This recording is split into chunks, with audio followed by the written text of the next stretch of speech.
नमस्कार विद्यार्थी मित्रांनो, ITI मशिनिस्ट यूट्यूब चॅनलवर मी Devdas Bade, craft instructor machinist ITI Ahmednagar आपले सहर्ष स्वागत करत आहे। मित्रांनो, सर्वात प्रथम आपण ITIला आणि मशिनिस्ट ट्रेडला ॲडमिशन घेतलेलं आहे, त्याबद्दल तुमचं सर्वांचं हार्दिक अभिनंदन यासाठी करतो की आपण जो ट्रेड निवडलेला आहे तो उद्योग क्षेत्रामध्ये अतिशय महत्त्वाचा ट्रेड आहे की जेणेकरून आपण आपली प्रगती ही साधणार आहोत। तर आपण हा ट्रेडची माहिती घेण्या अगोदर हा ट्रेड कसा सुरू झाला, ITI कशी सुरू झाली इत्यादी विषय आपण त्याचा थोडा इतिहास जाणून घेऊ। तर मित्रांनो, आपला देश 1947 साली जेव्हा स्वतंत्र झाला तेव्हा आपल्या देशाची जी आर्थिक परिस्थिती होती ती फार काही चांगली नव्हती। त्यावेळेचे जे आपले प्रधानमंत्री होते पंडित जवाहरलाल नेहरू यांनी आपल्या देशाचा जो आर्थिक स्तर आहे तो उंचावण्याचं स्वप्न पाहिलं आणि त्यासाठी त्यांनी आपल्या देशातील जनतेची गरिबी दूर करण्यासाठी या जनतेला जास्तीत जास्त रोजगार मिळाला तर आपल्या देशाचं उत्पन्न वाढून आपल्या देशाची प्रगती होऊ शकते असं स्वप्न पाहून त्यांनी आपल्या देशामध्ये वेगवेगळे उद्योग व्यवसाय सुरू करायच्या योजना आखल्या। आणि हे जे वेगवेगळे उद्योग व्यवसाय आहेत, वेगवेगळे उद्योग कंपन्या कारखाने आहेत, मोठे मोठे उद्योग आहेत, ते चालण्यासाठी अगोदर काही कारखाने कंपन्या स्वतः भारत सरकारमार्फत सुद्धा चालू केल्या गेल्या। त्यामध्ये भेल आहे, हिंदुस्तान एरोनॉटिक्स आहे, हिंदुस्तान अँटीबायोटिक्स आहे, त्याचबरोबर NALCO, Balco, Indian railway, ordnance factories अशा वेगवेगळ्या कारखान्यामधून आपल्या देशाच्या प्रगतीसाठी लागणारे जे काही सामग्री आहे ते तयार करण्याचं, त्याचबरोबर रोजगार निर्मितीचं काम चालू केलं। आणि याचबरोबर खाजगी क्षेत्राला सुद्धा उद्योग व्यवसाय चालू करण्यास प्रोत्साहन देण्यासाठी त्यांना लागणाऱ्या ज्या गरजा आहेत त्यामध्ये त्यांना उद्योगासाठी लागणारी जागा, त्यासाठी त्यांना लागणारी पाण्याची व्यवस्था, विजेची व्यवस्था ही सरकारने अगदीच पुरवण्याचं धोरण आखलं।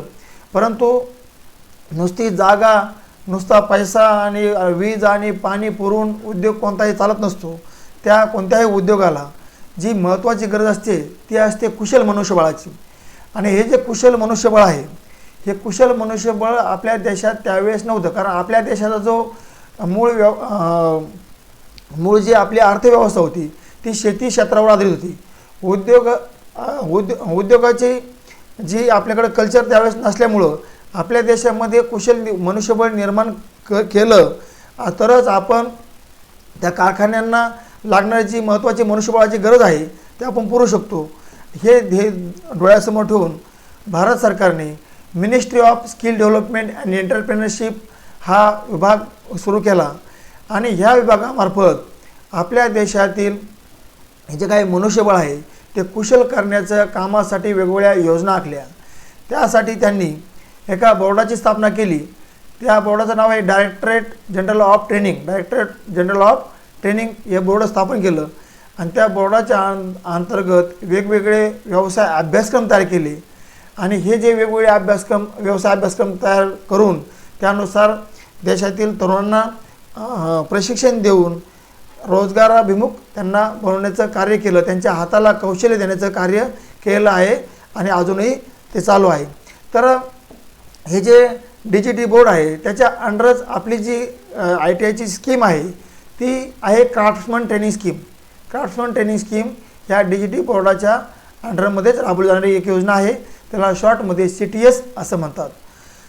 For growth and building of nation it is extreme need of startup of industry to give employment.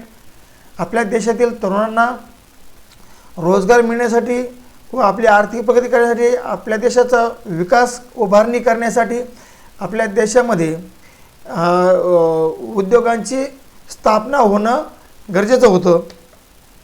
आणि त्या उद्योगांसाठी मनुष्यबळ पुरवण्यासाठी हे जे असे उद्योग शासनाने निर्माण केले, मारुती सुझुकी शेजारी आकृती दिसते पहा, ती मूळची कंपनी मारुती उद्योग लिमिटेड आहे. आणि मारुती उद्योग ही कंपनी भारत सरकारने स्थापन केलेली एक कंपनी होती. तर हे जे कंपन्या आहेत, या कंपन्याला लागणारे जे काही कुशल मनुष्यबळ आहे, हे मनुष्यबळ मिळवण्यासाठी त्या देशातील तरुणांना योग्य ते प्रशिक्षण अभ्यासक्रम त्यांचा पूर्ण करून घेणं गरजेचं होतं. The DGT under ministry of skill development and entrepreneurship offers a range of vocational training courses catering to the need of different sector of economy and labour market.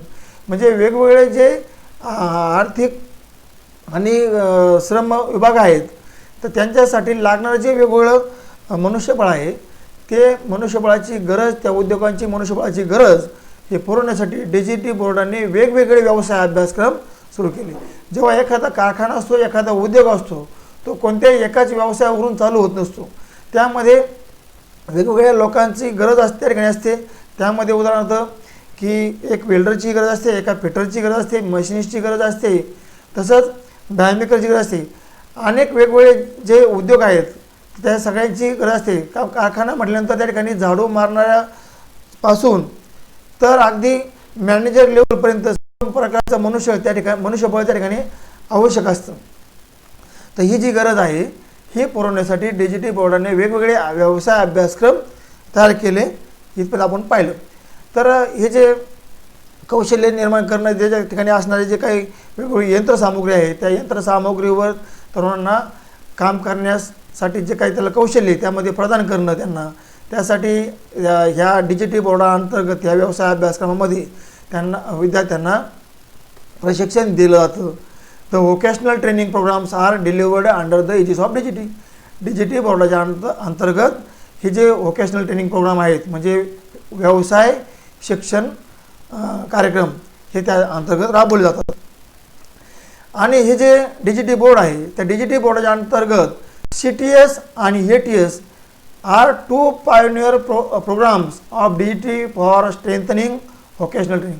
आणि हे जे व्यावसायिक शिक्षण आहे, व्यावसायिक प्रशिक्षण आहे, ह्या व्यावसायिक शिक्षण प्रशिक्षणामध्ये सर्वात महत्त्वाची जर भूमिका कोणी बजावली असेल तर ती CTS आणि ATS ह्या त्या DGTच्या 2 स्कीम आहेत, यांनी महत्त्वाची भूमिका त्या ठिकाणी बजावली आहे.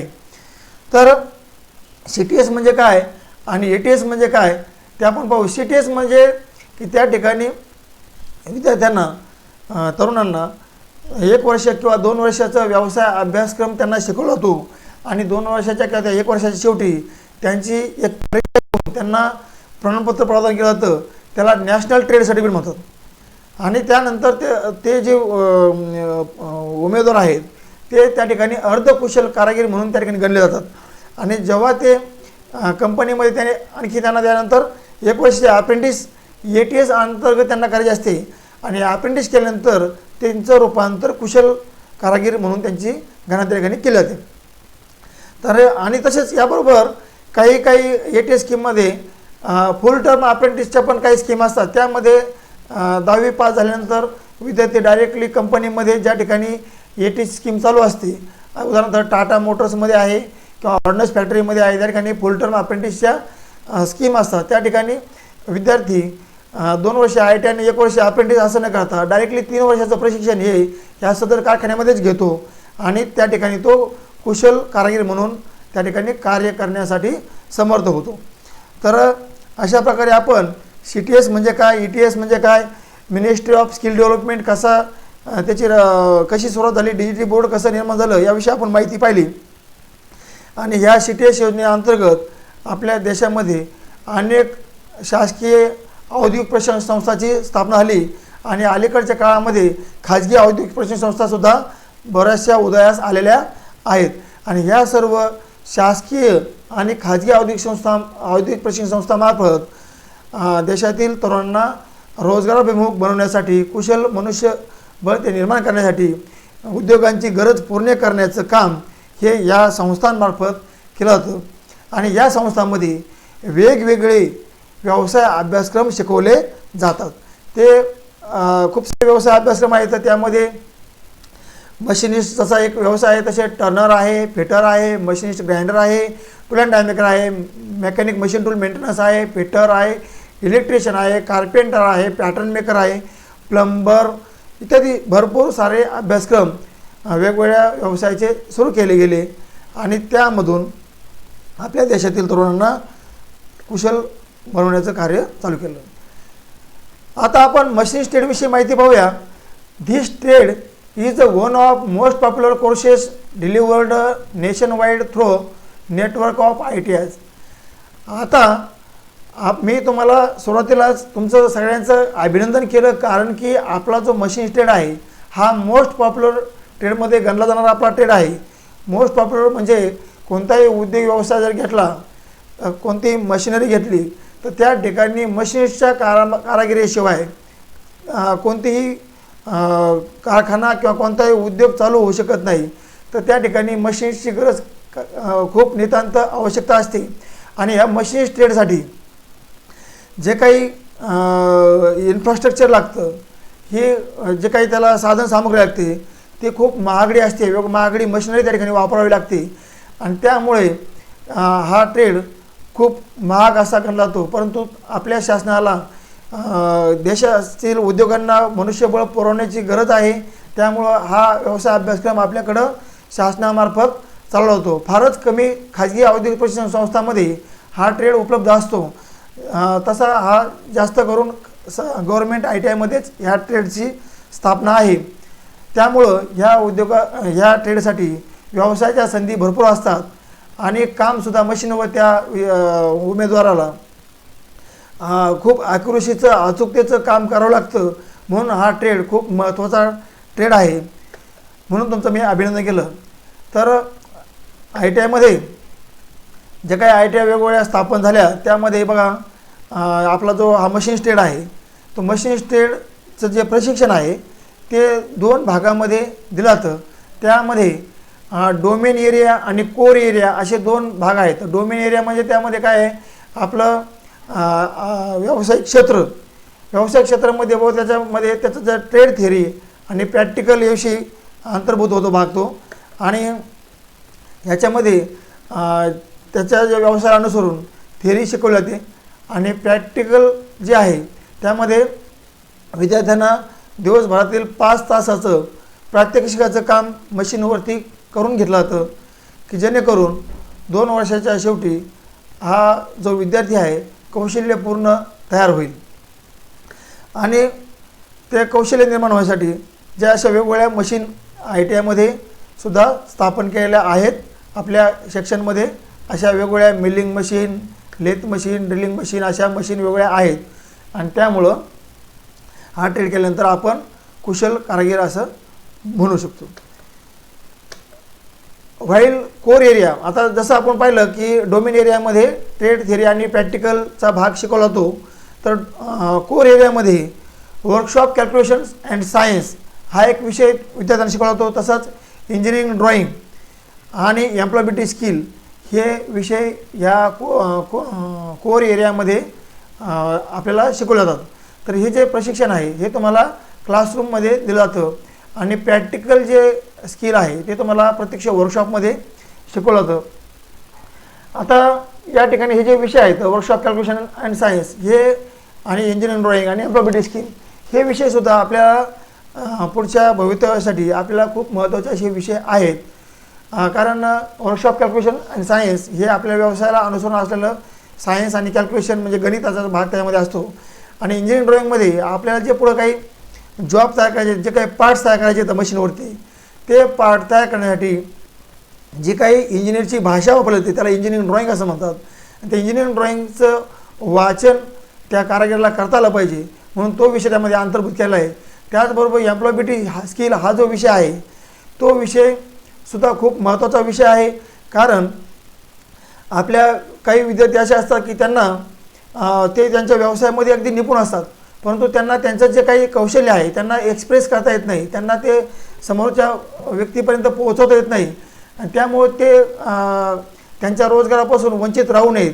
रोजगार आपल्याला मिळवण्यासाठी आपल्याला काय काय कौशल्य आपल्याकडे असले पाहिजे. आपण इंटरव्ह्यू कसा द्यायला पाहिजे, आपला पोशाख कसा असला पाहिजे, आपली भाषा कशी असली पाहिजे, ह्या इत्यादी व्यक्तिमत्व विकासाला अनुसरून जे काही कौशल्य असतात, एखादा चांगला कारागीर म्हणून किंवा एखादा आपल्याला उद्योग एखादा आपल्याला व्यवसाय करायचा आहे किंवा आपल्याला नोकरी करायची आहे, त्यासाठी समोरच्या माणसाने आपल्याला कसं सिलेक्ट केलं पाहिजे, हाच माणूस कसा योग्य आहे, ह्या गोष्टी आपल्याला शिकून घ्यायच्या. त्यासाठी हा विषय आहे एम्प्लॉयबिलिटी स्किल.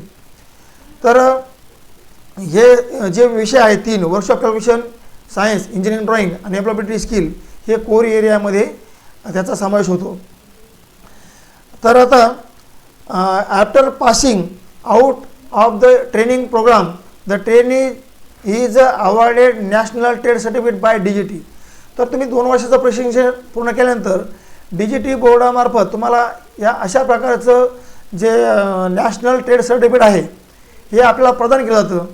आणि हे नॅशनल ट्रेड सर्टिफिकेट घेऊन आपण कारखान्यामध्ये आपल्या स्वतःला रोजगार मिळवू शकतो. परंतु हा रोजगार मिळवण्यासाठी, कारण ITI झाल्यानंतर तुम्हाला मी सांगितलं की आपण अर्धकुशल कारागीर झालेला असतो, आपल्याला कुशल बनवायचं असलं, आपल्याला त्यासाठी अनुभव चांगला, जर आपल्याला वेतन मिळालं पाहिजे त्यासाठी आपला अनुभवसुद्धा चांगल्या प्रकारे असला पाहिजे.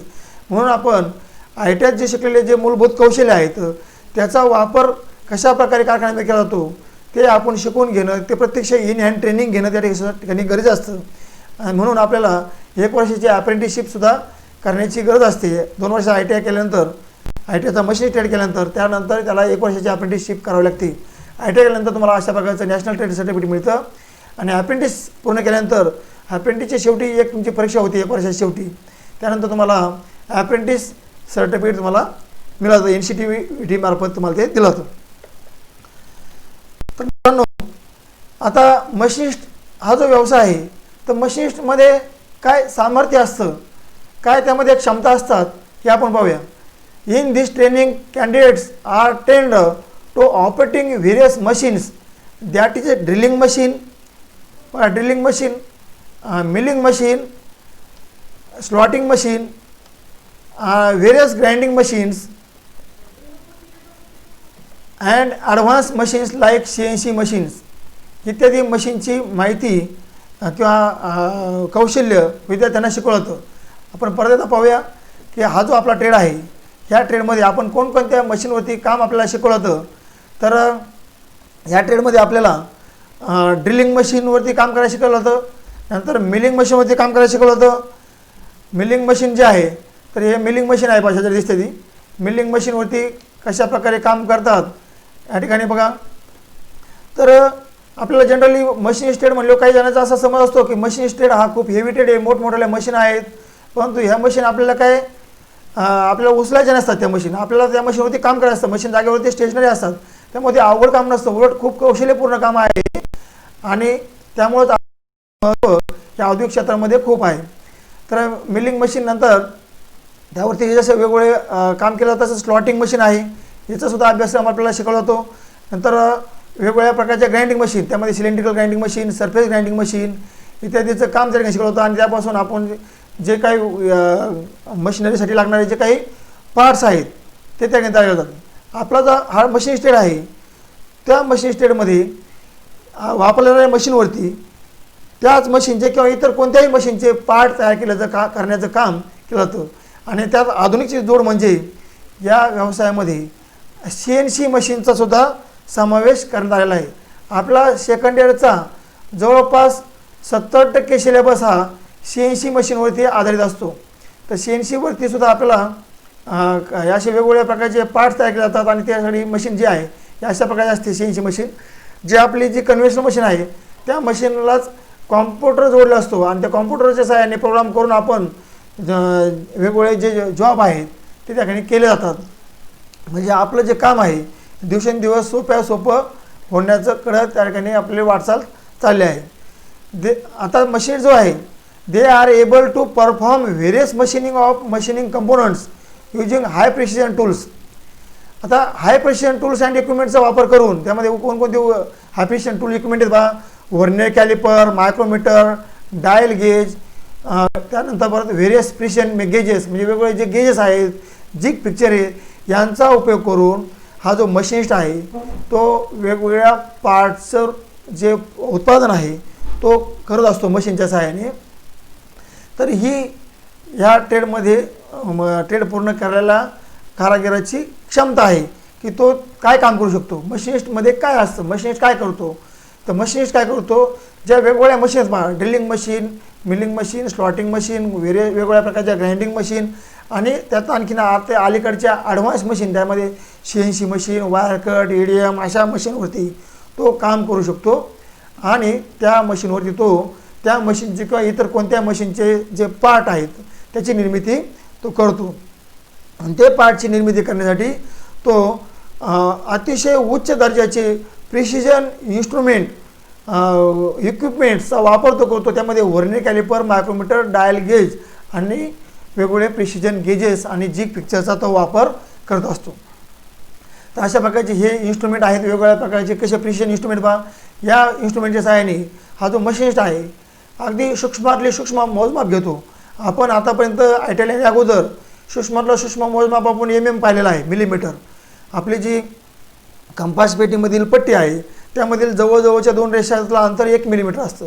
परंतु त्या 1 मिलीमीटरचे 1000 भाग जर केले तर 1 मिलीमीटर ते जे किंचित अंतर दिसतंय त्या 1 मिलीमीटरचे 1000 भाग केले तर त्यातला एक जो भाग येईल तर तो 1 मायक्रॉन येईल. अशा 1 मायक्रॉनच्या ॲक्युरसीपर्यंतचे जे मोजमाप करणारे जे साधनं आहेत त्याचं नॉलेज ह्या मशिनिस्ट ट्रेडच्या विद्यार्थ्यांना दिलं जातं.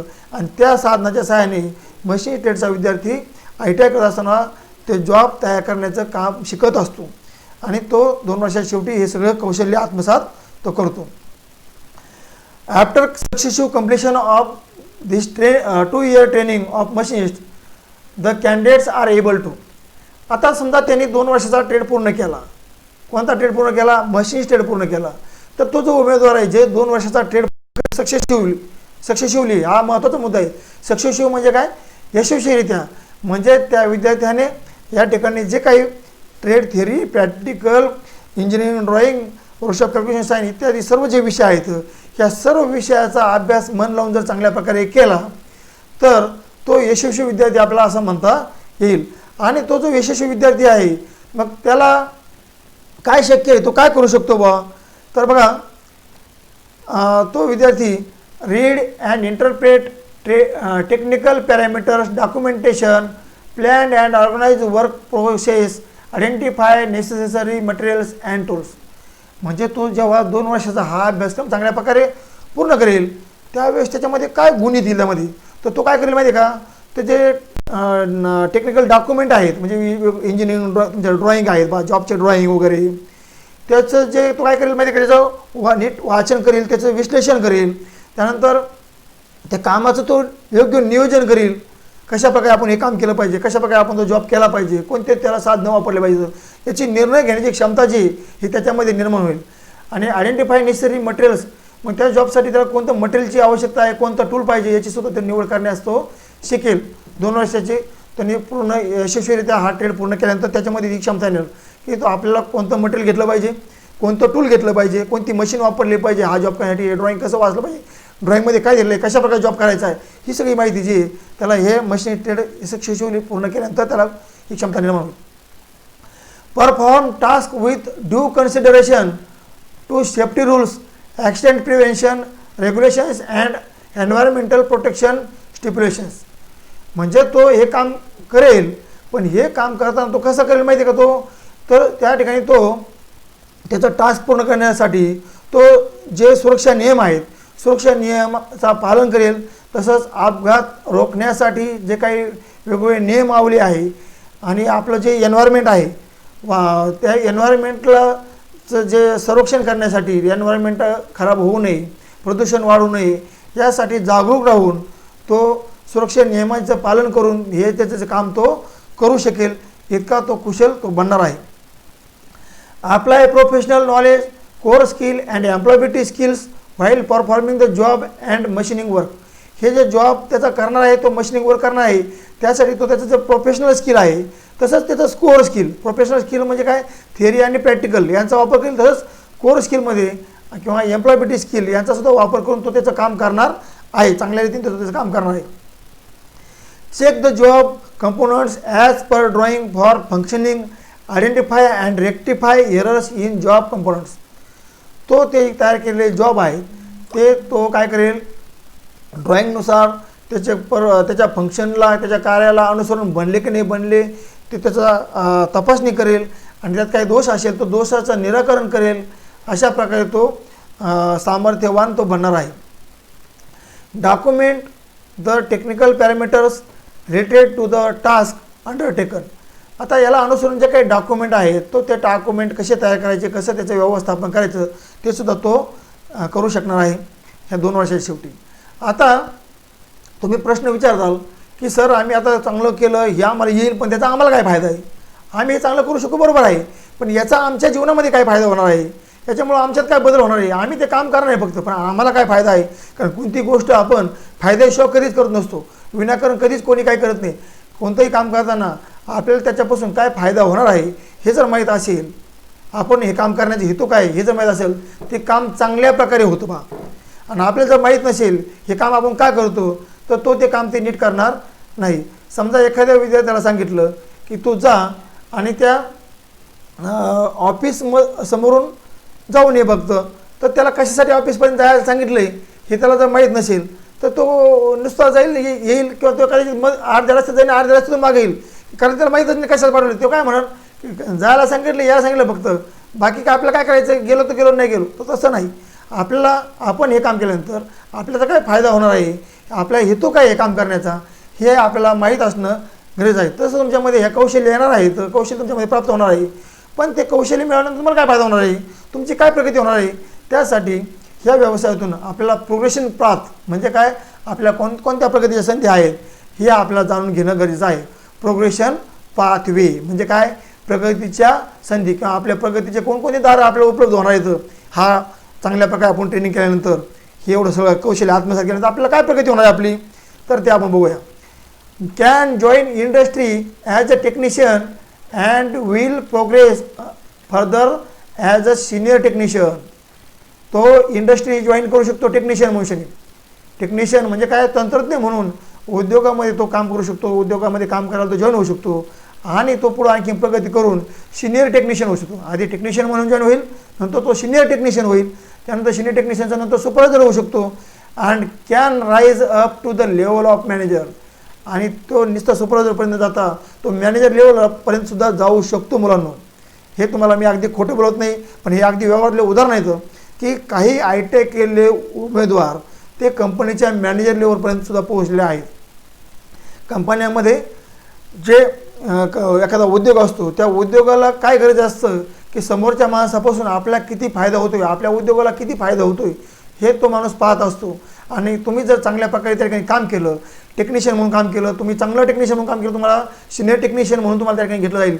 सिनियर टेक्निशियन म्हणून तुमची एक ठिकाणी काहीतरी किंमत असेल की तुमच्या हाताखाली काही लोक काम असतील, तुमच्या सल्ल्याने बाकी काम करत असतील, त्यानंतर सुपरवायझर करू शकतो. तुम्ही ते बाकीच्या सर्व कारागिराकडनं टेक्निशियनकडून तुम्ही काम करून घेऊ शकता. तर त्याच्यापेक्षा पुढचं प्रमोशन तुमचं आणखी मॅनेजर लेवलपर्यंत सुद्धा होऊ शकतं, होतं झालेलं आहे. हे उदाहरणं आहेत, असं नाही की नुसतं सांगतोय. हे उदाहरणं आहेत. काही ITI केलेले उमेदवार मॅनेजर लेवलपर्यंत सुद्धा पोहोचलेले आहेत. आणखी काय काय ते आपण ITI केल्यानंतर आपल्याला काय प्रगती होऊ शकते तर ते दुसरा मुद्दा आहे. Can appear in 10+2 examination through national institute of open schooling for acquiring higher secondary certificate and can go further for general technician education. Technology. तर ITI जेव्हा 10वी नंतर मुलगा ॲडमिशन घेतो त्यानंतर त्याच्या ITI केल्यानंतर त्याला परत काही जणक असं त्याचं लक्ष विचलित होतं की आपल्याबरोबरचे काही विद्यार्थी जे आहेत त्यांनी 12वीची परीक्षा दिली, मग ते ग्रॅज्युएट झाले, त्यांनी BA केलं वगैरे.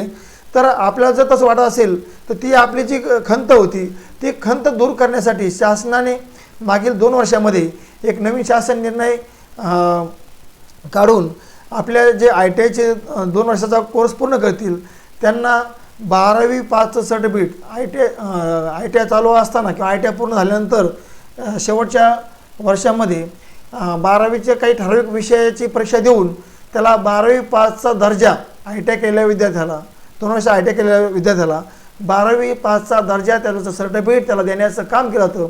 आणि त्यानंतर तो जो विद्यार्थी आहे तो जनरल एज्युकेशन घेऊ शकतो, म्हणजे तुमचं आर्टमध्ये तो BA करू शकतो, BCom करू शकतो, किंवा टेक्निकलमध्ये सुद्धा तो आणखी पुढे जाऊ शकतो. म्हणजे 12वी केल्यानंतर तो टेक्निकलमध्ये पण जाऊ शकतो किंवा जनरल एज्युकेशनमध्ये सुद्धा घेऊ शकतो. नाही तर पूर्वी काय होतं, 10वी पास केला की मुलगा ITI करायचा काही जण, आणि ITI केल्यानंतर परत ते काय करायचे, परत 11वीला ॲडमिशन घ्यायचे, 11वी आणि 12वी परत 2 वर्ष घालायचे, आणि मग त्यामुळं काय व्हायचं, मुलाची प्रगती ही ठराविक लिमिटपर्यंत राहायची, त्यांचे 2 वर्षे विनाकारण वाया जात होते. तर असं तुमचा कुठलाही कालावधी या ठिकाणी वाया जाणार नाही. तर तुम्हाला ITI केल्यानंतर तुम्हाला 12वीचं सर्टिफिकेटसुद्धा तुम्हाला दिलं जाणार आहे.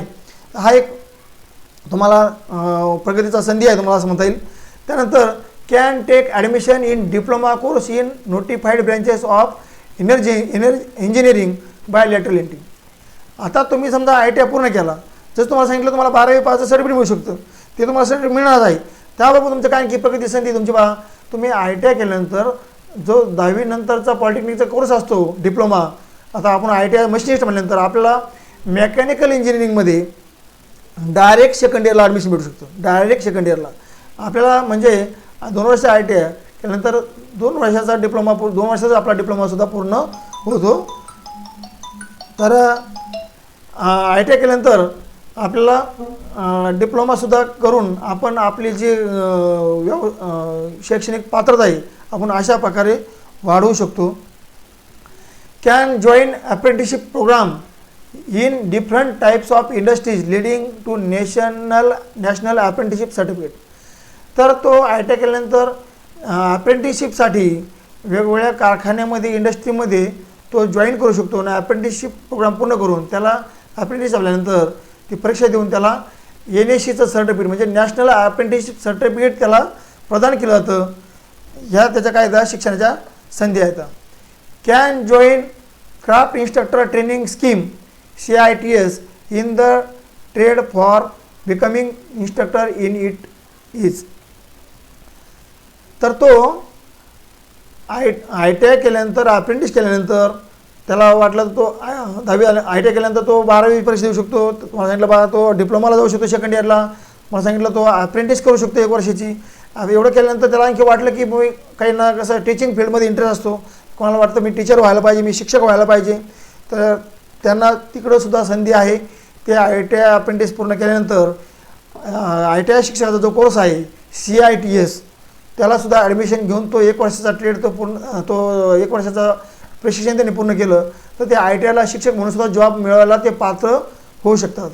Can join advanced diploma courses under DGT as applicable. तर DGTच्या अंतर्गत असलेले जे काही ॲडव्हान्स व्होकेशनल कोर्सेस आहेत, ॲडव्हान्स व्होकेशनल डिप्लोमा कोर्स आहेत, त्यालासुद्धा तो ॲडमिशन घेऊ शकतो, त्याच्या कौशल्यामध्ये तो आणखीन वाढ करू शकतो. तर अशा रीतीने ह्या ITI केलेल्या विद्यार्थ्यांना कशा प्रकारे तुम्हाला पुढच्या भविष्यातील प्रगतीसाठी संधी आहेत. तर काहींना असं वाटत होतं की ITI केली म्हणजे शिक्षण आपलं थांबलं, ITI करून आपण कंपनीत जाणार नाही, आपण फक्त कंपनीत कामच करत राहणार. तर तसं नाही. तर आपला जो दर्जा आहे, आपलं जे काही लेवल आहे आपण उंचावण्यासाठी आपण जर आपले जागरूक असाल तर आपण आपली प्रगती करण्यापासून आपल्याला कोणीही रोखू शकणार नाही.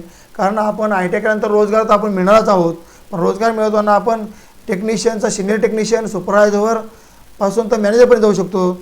नंतर तुम्ही सांगितलं तुम्हाला आपण आपल्या ITI नंतर 12वीचं सर्टिफिकेट मिळू शकतं. नंतर तुम्ही डिप्लोमाला डायरेक्ट तुम्ही सेकंड इयरला ॲडमिशन घेऊ शकतात. नंतर तुम्ही अप्रेंटिस करू शकतात. नंतर CTIचा कोर्स करू शकतात. नंतर वेगवेगळे ॲडव्हान्स कोर्सेस तुम्ही करू शकतात. तर हे सगळे तुम्हाला ह्या प्रगतीसाठीच्या ह्या संधीच आहेत. आता एवढे सगळे तुम्ही शिक्षण घेतले तर अशा प्रकारे प्रगती होणार आहे. तर तुम्हाला जॉब कुठे भेटणार आहे, नोकरी कुठे भेटणार आहे, नोकरीच्या संधी कुठे आहेत ते सुद्धा आपण जाणून घेऊया. आपण ITI पूर्ण केली, आपल्या अशा प्रकारे प्रगती होणार आहे, आपण अशा पदावर पोहोचणार, पण कुठं पोहोचणार आहे, कोणत्या ठिकाणी आपण पोहोचणार आहेत, आपल्याला कोणत्या ठिकाणी कोणतं क्षेत्र आहे की ज्या आपल्याला जॉब मिळणार आहे. तर मित्रांनो, all operating skills of milling machine, slotting machine, all grinding machines, drilling machines and CNC machine ह्या ट्रेडमध्ये ह्या मशिनिस्टच्या विद्यार्थ्याला मिलिंग मशीन, स्लॉटिंग मशीन, सर्व प्रकारच्या ग्राइंडिंग मशीन, ड्रिलिंग मशीन अशा सर्व ज्या मशीन शॉपमधल्या मशीन असतात ह्या CNC मशीन सहित सर्व मशीनचं नॉलेज कौशल्य त्या ITIच्या मशिनिस्टच्या विद्यार्थ्याला दिलं जातं. आणि त्यामुळं after completion of this training candidate can work as a technician machinist. तो टेक्निशियन मशिनिस्ट म्हणून काम करू शकतो किंवा काही कंपन्यांमध्ये फक्त मिलिंग मशीनवर काम करायला जो कारागीर असतो त्याला मिलर असे म्हणतात, तो मिलर म्हणून पण काम करू शकतो. ड्रिलिंग मशीनवर काम करणारा असतो तो ड्रिलर असतो, त्याला ड्रिलर म्हणून काम करू शकतो. ग्राइंडिंग मशीनवर कामाला तो ग्राइंडर म्हणून काम करू शकतो. टर्निंग मशीन होती म्हणजे लेथ मशीनवर काम करायला तो टर्नर म्हणून काम करू शकतो. क्वालिटी डिपार्टमेंटला जर त्याची निवड झाली तर तो जॉब इन्स्पेक्टर म्हणून काम करू शकतो. CNC ऑपरेटर होऊ शकतो, CNC प्रोग्रामर होऊ शकतो. तर अशा प्रकारे आपण वेगवेगळ्या स्टेजला काम आपण कंपन्यामध्ये करू शकतो. आणि हे काम आपण जे वेगवेगळ्या स्टेजला करणार आहेत कंपन्यामध्ये, त्या कोणकोणत्या कंपन्या असणार आहेत, कोणत्या कंपन्या आपल्याला काम भेटणार आहे, तर त्या जे मोठमोठे उद्योग आहेत बा, त्यामध्ये टाटा मोटर्स आहे, मर्सिडीज बेंज आहे, जनरल मोटर आहे, लार्सन अँड टुब्रो लिमिटेड आहे, किर्लोस्कर आहे, क्रॉम्प्टन आहे, JCB, व्हॉक्सवॅगन, मारुती सुझुकी इत्यादी इत्यादी खूप साऱ्या मोठमोठ्या कंपन्या आहेत की त्या कंपन्यांमध्ये तुम्हाला जॉबच्या संधी आहेत. Thousands of medium and small scale industries also, म्हणजे जसे ह्या मोठमोठे तुम्हाला उद्योग सांगितले बा, Tata motor, L&T, Kirloskar, JCB, Volkswagen, Maruti आहे का नाही, हुंडाई मोटर्स, TVS, हे जसे मोठमोठ्या कंपन्या आहेत. तर त्याबरोबर काही छोट्या कंपन्या पण असतात ज्या कंपन्या काय करतात, ह्या मोठ्या उद्योगांना कच्चा माल पुरवण्याचं काम ते करत असतात, स्पेअर पार्ट त्यांना पुरवण्याचं काम करत असतात. त्या कंपन्यामध्ये सुद्धा आपल्याला जॉब मिळू शकतो. त्यानंतर they can also work in public sector companies like Indian railways, BARC, DRDO, ordnance factories, HAL, Bharat heavy electricals limited, Indian navy, naval dockyards, VRD, HMT limited and many more companies. तुम्हाला सांगितलं मगाशीच की आपल्या सरकारने आपल्या उद्योगाला चालना देण्यासाठी, देशामध्ये उद्योगाला चालना देण्यासाठी जे काही नवरत्न कंपन्यांची निर्मिती केली होती, जे काही मोठमोठे भारत सरकारच्या अंडर मोठमोठे उद्योग होते, त्या उद्योगामध्ये सुद्धा आपल्याला नोकरीच्या संधी आहेत. गव्हर्नमेंट नोकरीची सुद्धा आपल्याला संधी आहे की त्यामध्ये तुम्हाला कोणत्या कंपन्या, तुम्हाला भारतीय रेल्वे आहे. भारतीय रेल्वे हा मोठा नियोक्ता आहे बा. आपल्याला जनरल नॉलेजमध्ये प्रश्न राहतो की जगातील सर्वात मोठा नियोक्ता कोण, म्हणजे सगळ्यात जास्त नोकऱ्या देणारा कोणता एखादा नियोक्ता असेल तर ती कंपनी आहे इंडियन रेल्वे. नंतर BARC कंपनी आहे, DRDO आहे, ऑर्डनन्स फॅक्टरीज आहेत, HAL आहेत, भारत हेवी इलेक्ट्रिकल आहेत, इंडियन नेव्ही आहे, army base workshop, naval dockyard, VRD, अशा खूप कंपन्या आहेत गव्हर्नमेंटच्या की त्यामध्ये तुम्हाला नोकरीच्या संधी असतात. त्यानंतर enthusiastic successful candidates can set up their own manufacturing industry and play vendor role for big industries. मुलांनो, ज्या मुलांमध्ये काही सामर्थ्य असेल, ज्या मुलांमध्ये काही नवीन करण्याची, उद्योग व्यवसाय करण्याची धडाडी असेल, तर असे विद्यार्थी ITI पूर्ण केल्यानंतर, पुरेसा अनुभव घेतल्यानंतर ते स्वतःचा उद्योग व्यवसाय ते निर्माण करून, स्वतःची कंपनी स्थापन करून अनेक तरुणांना रोजगार देण्याचं कामसुद्धा करतात. असे खूप सारे उदाहरण येतं. त्या विद्यार्थ्यांनी ITI केला आणि ITI केल्यानंतर त्यांनी छोटा उद्योग सुरू केला, छोट्याचा मोठा केला, मोठ्याचा मोठा केला. आणि असे आपल्या अहमदनगर MIDC सुद्धा काही आहेत असे उद्योजक की त्यांनी शिक्षण कमी असतानासुद्धा मोठ्या उद्योगामध्ये सहभाग घेतला आहे, मोठ्या उद्योगामध्ये त्यांचा वावर आहे. असे औरंगाबाद असेल, पुणे असेल, कुठेही छोट्या उद्योग स्थापन करणारे असे अनेक एनर्जेटिक तरुण आपल्या देशामध्ये आहेत. आपल्यामध्ये सुद्धा ते कौशल्य आहे.